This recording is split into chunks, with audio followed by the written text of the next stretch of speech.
Bonjour tout le monde. Dans cette séance, on va traiter la deuxième partie du chapitre 6 qui concerne la formation des chaînes de montagne, précisément les chaînes de collision. L'exemple de l'Himalaya. La collision est l'affrontement de deux masses continentales à la suite de la fermeture d'un espace océanique intermédiaire. L'Himalaya, ou le toit du monde, s'élève au sud de l'Asie. C'est un ensemble de chaînes de montagnes parallèles de plus de 2500 km de longueur sur 250 à 400 km de largeur. Je vous laisse découvrir le paysage sur la vidéo à droite.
Commençons par les caractéristiques des chaînes de collision.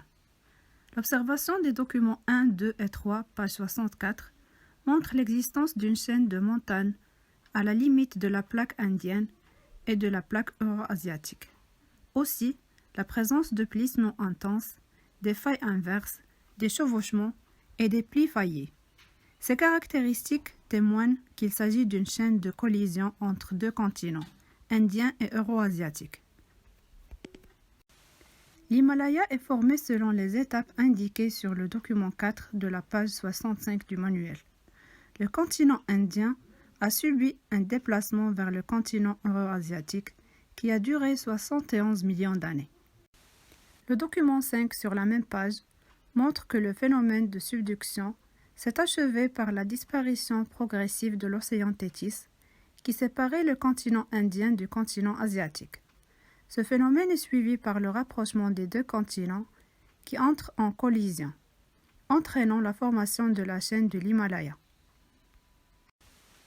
L'Inde, portée par la plaque indo-australienne, a effectué un voyage de 7000 km environ, à une vitesse moyenne de 10 cm par an. Cette dérive a eu pour conséquence de fermer progressivement l'océan qui a totalement disparu. Après la subduction de la croûte océanique plus dense, sous la croûte continentale euro-asiatique, l'Inde est entrée en collision avec l'Asie, vu que les deux croûtes continentales ont les mêmes densités, ce qui a provoqué la naissance de l'Himalaya.